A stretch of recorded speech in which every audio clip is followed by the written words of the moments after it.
Very good afternoon to all my students. Today I will be teaching on a topic called glaucoma, and this topic is for BSc third year students, and it is a very common disease condition from the eye unit. So let's move on. First, we'll go with the introduction that glaucoma, it is one of the deadly disease condition, and it damages the eye optic nerve. Okay, so the optic nerve is a very important nerve which helps us or which enables us to view an object. So if this optic nerve is damaged or if there is any failure in this nerve, then he or she will not be able to see or will have permanent blindness. So, like I said, glaucoma, it is a leading cause of blindness in the United States. Not only in the United States also, but all over the world. And it usually happens when the fluid pressure inside the eyes slowly rises. Okay, so when this pressure increases, therefore it damages the optic nerve. So when this happens, then the patient will lead to blindness. It can be partial blindness or it can be permanent blindness. So let's go into the definition. Glaucoma is a group of ocular conditions which is characterized by optic nerve damage. So we can relate glaucoma to an optic nerve damage, and this optic nerve damage occurs. Why? Because of the excess of the fluid pressure inside the eyes, and because of this increase in pressure, which you call it as intraocular pressure, because of this increase in pressure, this can damage the optic nerve and that can lead to blindness. So the optic nerve damage is related to the intraocular pressures. Short form we call it as IOP. And this increase in pressure is caused by congestion of the aqueous humor in the eye. So this aqueous humor is a fluid which is present in the eye. Okay, so when this fluid increases, the pressure will automatically increase. Okay, the intraocular pressure will increase, and this pressure will damage the optic nerve. So a second definition is a disease. It is a disease of the eye in which the pressure of the fluid inside the eyeball is abnormally high, which is caused by obstructed outflow of the fluid. So if the fluid is not able to come out, okay, if the aqueous fluid is not able to come out from the stem of canal or from the trabecular meshwork, okay, if there's any blockage or if there's any obstruction in the trabecular meshwork, then the fluid will not be able to come out. So because of this obstruction, there will be accumulation of the fluid, too much fluid will be present inside, and because of this, the pressure will increase, that is we call the intraocular pressure, and because of this increase intraocular pressure, the optic nerve will be damaged. So the increased pressure can damage the optic nerve and lead to a partial or complete loss of vision. So if the optic nerve is damaged, then patient can have permanent blindness or partial blindness. So these are the two definitions that you can relate to for glaucoma. Now coming to the incidence. Incidence is the leading cause of irreversible blindness. In fact, as many as 6 million individuals are blind in both eyes because of glaucoma. So like I said, glaucoma is a very common disease condition of the eye, and many patients, that is 6 million individuals, they are blind because of this specific disease. Now there are two types of glaucoma. One is the congenital infantile hydrophthalmos and the second is acquired. Okay, so by the word congenital, meaning that is from birth. Okay, so patient having glaucoma, a baby having glaucoma from birth, then we can consider this congenital infantile hydrophthalmos. And the second type is acquired. So acquired is further divided into primary and secondary. In primary, we have open angle glaucoma, or it is known as wide angle glaucoma, and the second is chronic angle glaucoma. Next, in secondary glaucoma, we have angle closure, or known as narrow angle and closed. Okay, so these are some of the types of glaucoma. So basically there are two main types. One is congenital and one is acquired. Under acquired, it is further divided into two types, that is primary and secondary. So let us see what is under the congenital infantile hydrophthalamus. So, like I said, congenital meaning that is from birth. Okay, so congenital infantile buthalamus, hydrophthalamus, it is characterized by the increase of IOP, intraocular pressure. It is associated with developmental abnormalities of the angle of anterior chamber depending upon the age of onset. Next, the developmental glaucoma, they are termed as 1. True or primary congenital glaucoma, where the IOP is raised or is increased during the intrauterine life. Okay. Second, it is also termed as infantile glaucomas, that is diseases which manifest prior to a child. Okay, during the infant period, if the child is having these signs and symptoms of a glaucoma, then we can call it as infantile glaucoma. Third is juvenile glaucoma, that is children developed pressure increased between the age of 3 to 16 years of life. So if these happen, then we can consider as developmental glaucoma. Now coming to the second type, open angle glaucoma. So in open angle glaucoma, it is of various types. That is, one is primary chronic open angle glaucoma, or short form COAG. What is this all about? It is the most common type of glaucoma. Okay, as compared to other types of glaucoma, this is the most common type, and it increases greatly with age. So as the age increases, this open angle glaucoma also will increase. The aqueous fluid does not drain out from the eye properly. So that is one of the main reasons. Okay, so if there's any obstruction in the trabecular meshwork, okay, so if there's any obstruction in the trabecular meshwork, and because of that, the fluid is not able to drain out. Okay, so when that happens, the pressure within the eye, that is the intraocular pressure, will increase, and this builds up painlessly and without symptoms. So this is known as primary chronic open angle glaucoma.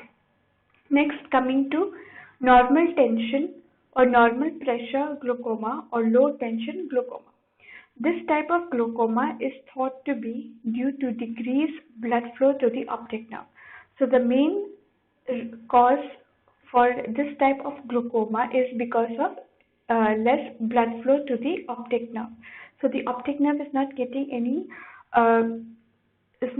adequate blood flow. So when this happens, it is characterized by progressive optic nerve damage and loss of peripheral vision, that is the visual field, despite of intraocular pressure in the normal range or below normal. So the patient is having normal intraocular pressure, okay, but due to the decrease of blood flow to the optic nerve will not function properly, and that can lead to damage, and patient will have loss of peripheral vision.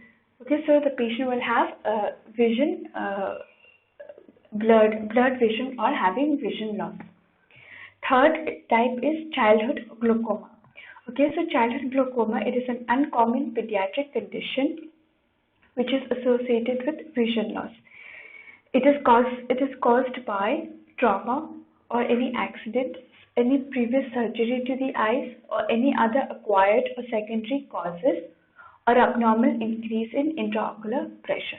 So because of these causes, the child will have glaucoma and will ultimately lead to vision loss.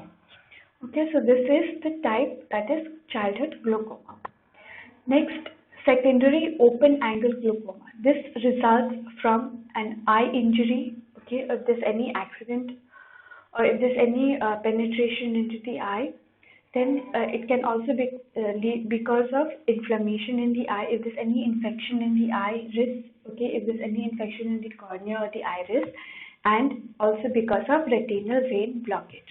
Okay, so when these three things are occurring, or if any one of them is occurring, then it can lead to secondary open angle glaucoma.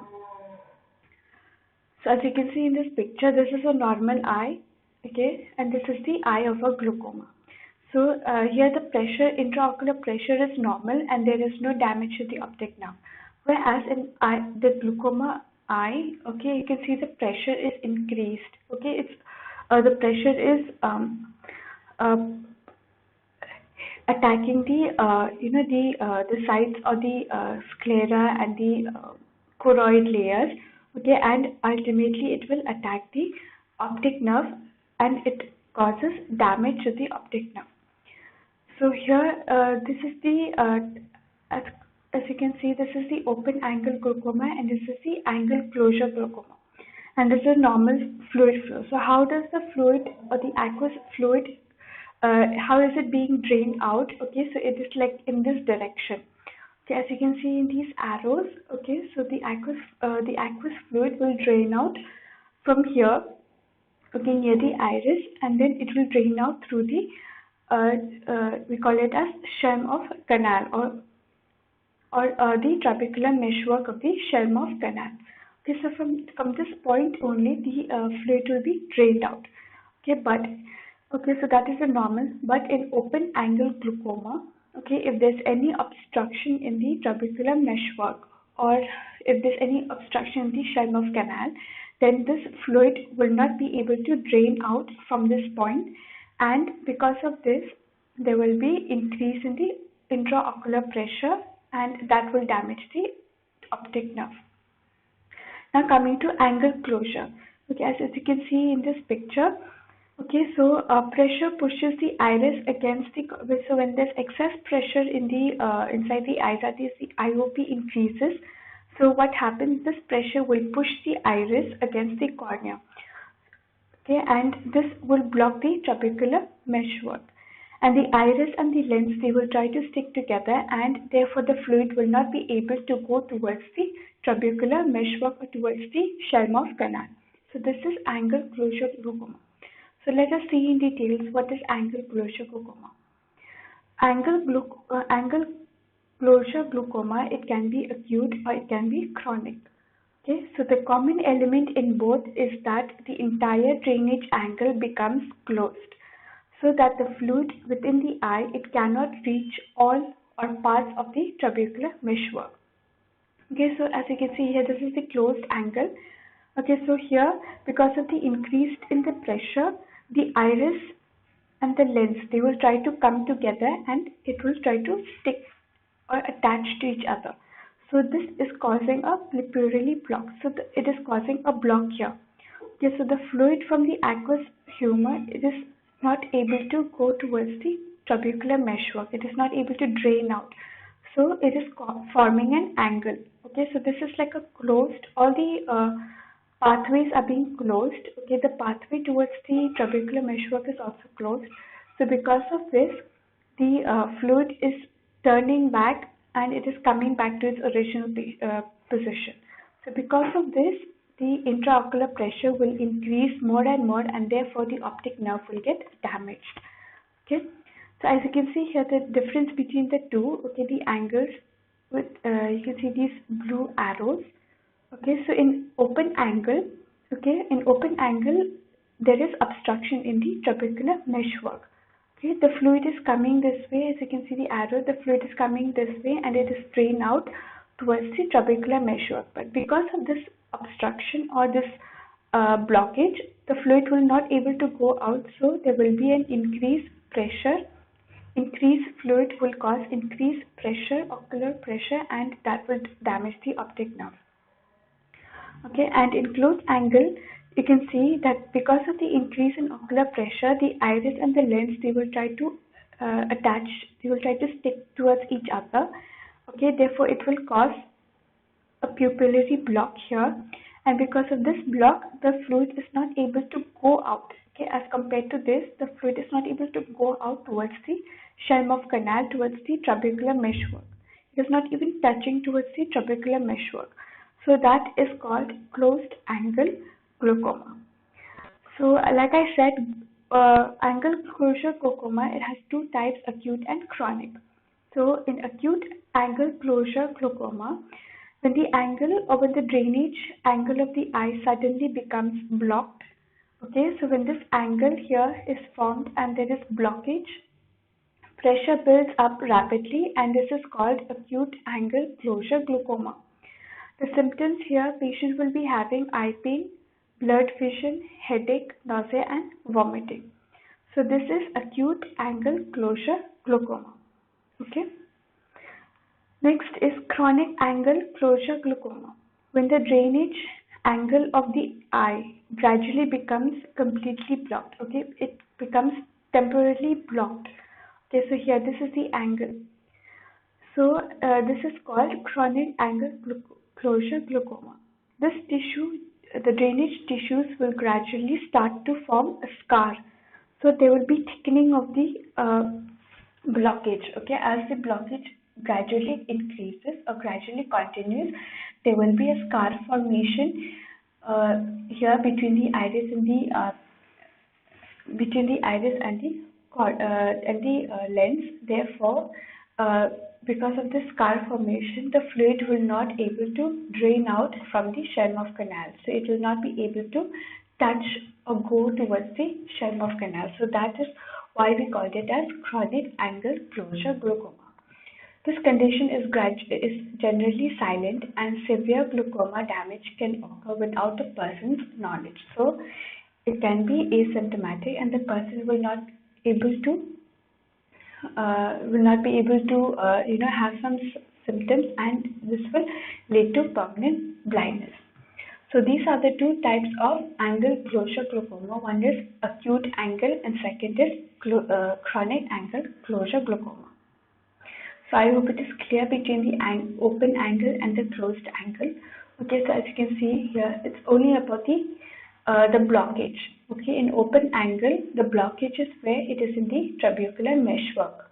Okay, it is in the Sherlock canal where the fluid is able to drain out.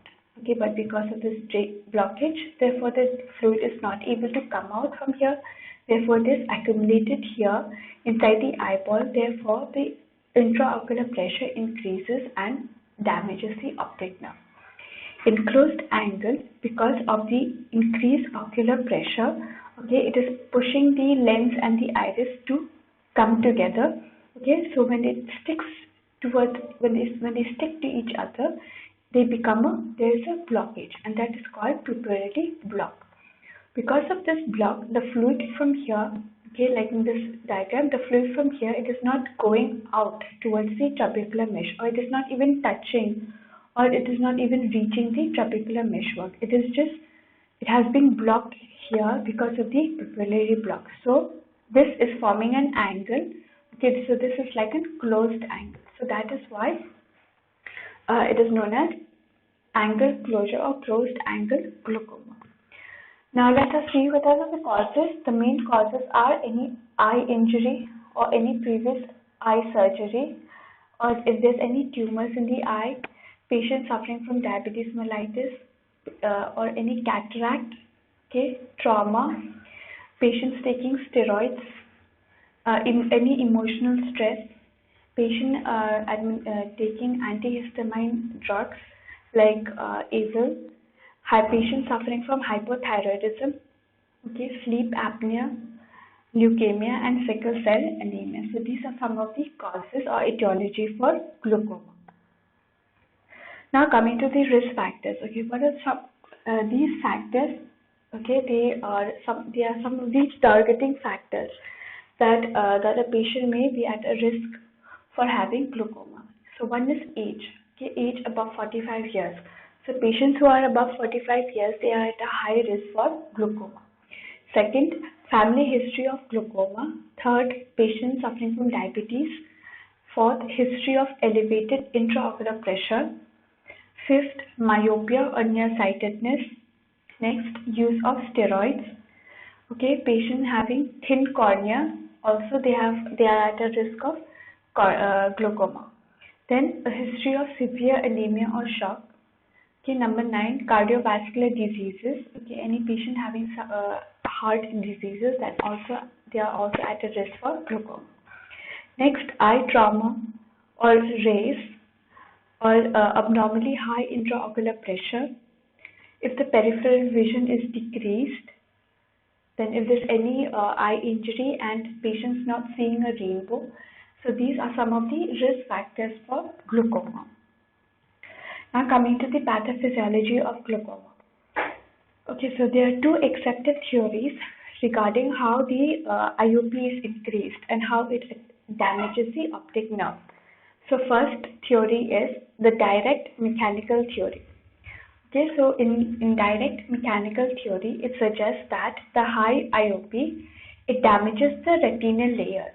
Okay, because of the increase in intraocular pressure, this pressure will damage the retinal layers. Okay, and as it passes through the optic nerve head. Okay, so when if it passes when it tries to attack the or damage the optic nerve head, as it passes along the way, so it damages the retina area also. So this is the mechanical theory.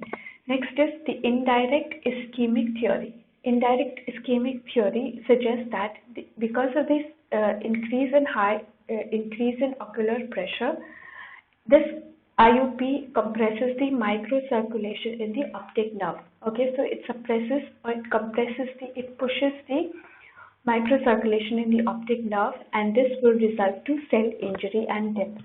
Okay, so these are the two theories that we can say that it damages because of the IOP, increase in IOP, it damages the optic nerve. Next, regardless of the cause of damage, okay, regardless of the etiology, the causes that damages the optic nerve, glaucomatous changes, it involves these 5 stages. Okay, so these are the 5 stages that how the glaucoma takes place. So first is the initiating events. Okay, so precipitating factors like illness, emotional stress, or congenital narrow angles, or taking too much of corticosteroids for a longer duration, and mydriatics. These events will lead to the second stage. That is, because of these factors, they will cause structural alterations in the aqueous outflow system. Okay, so this is the second stage. Here the tissue and the cellular changes are caused because of the factors, and this affects the aqueous humor dynamics, which leads to structural alterations, and it will lead to the third stage. Okay, so because of these factors, the precipitating factors, they will cause a change in the tissue and the cellular structures, and it will affect the aqueous humor dynamics. Okay, so when this happens, it will alter the functional changes also of the eyes. So this is the third stage, that is the functional alteration.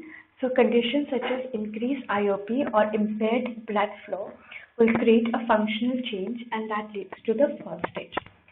So like I said, that because of the increased intraocular pressure, or the optic nerve is not getting enough of, there is no adequate blood flow to the optic nerve, so this can lead to optic nerve damage. So atrophy of the optic nerve is characterized by loss of nerve fibers and blood supply, and this fourth stage will progress to the fifth stage, that is the vision loss.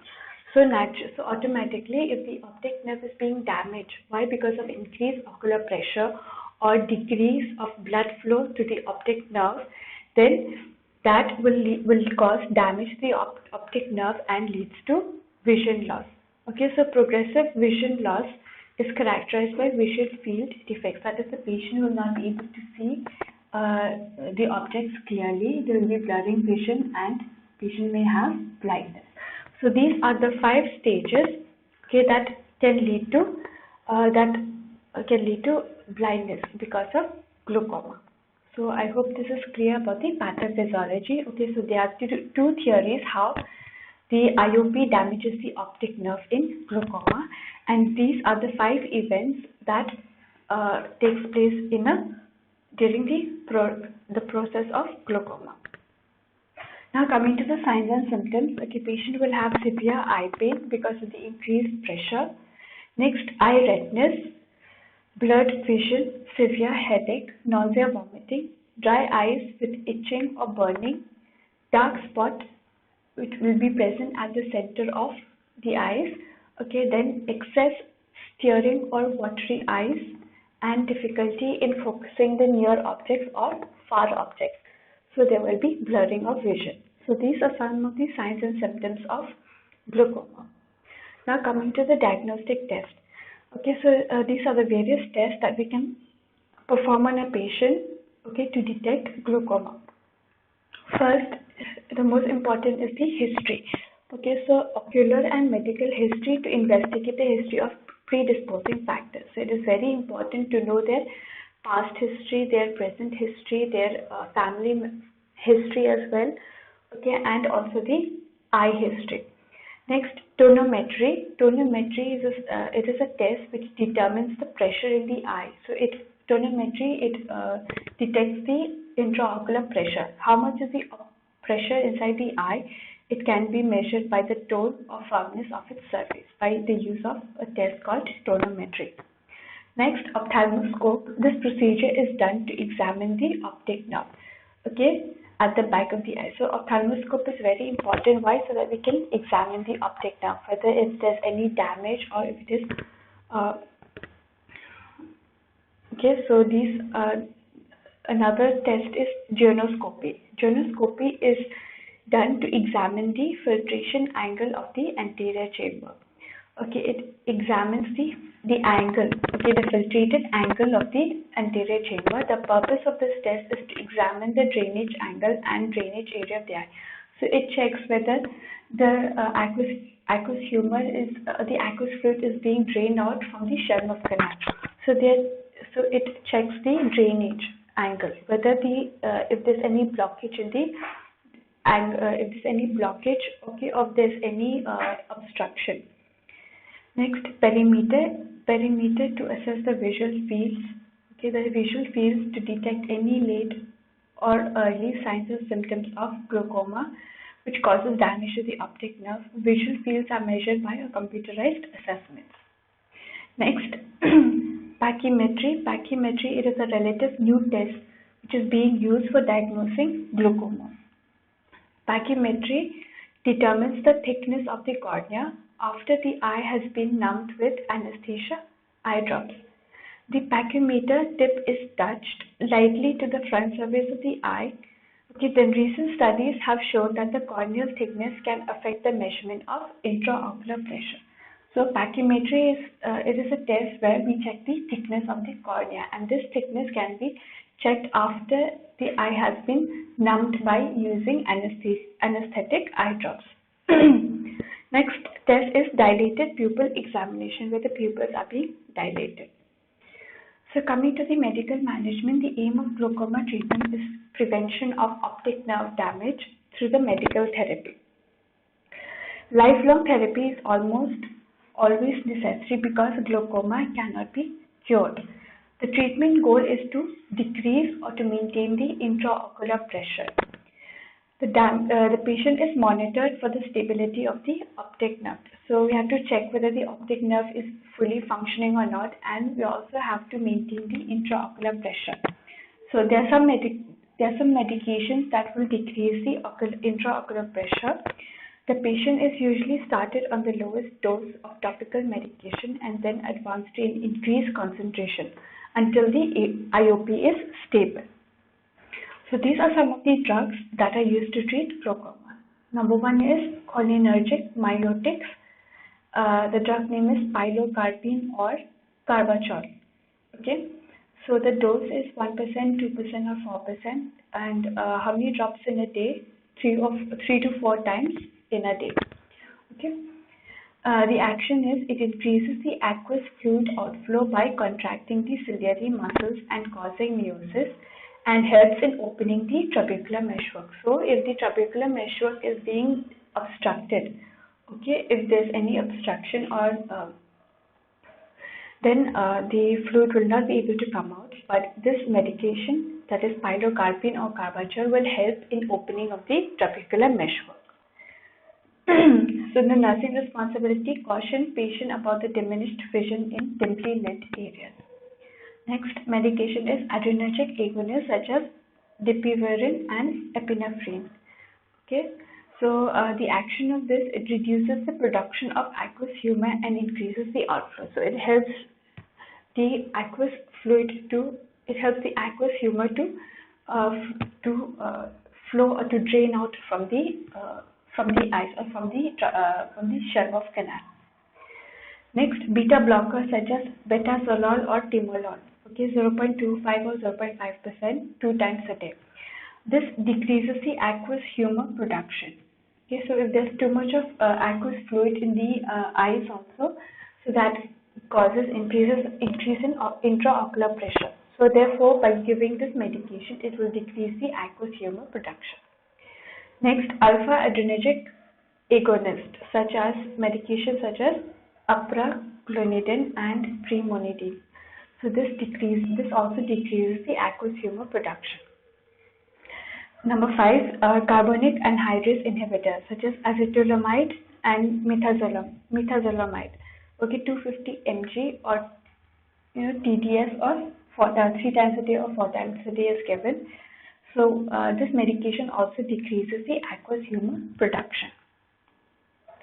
Next, coming to the surgical management. First is the laser trabeculoplasty.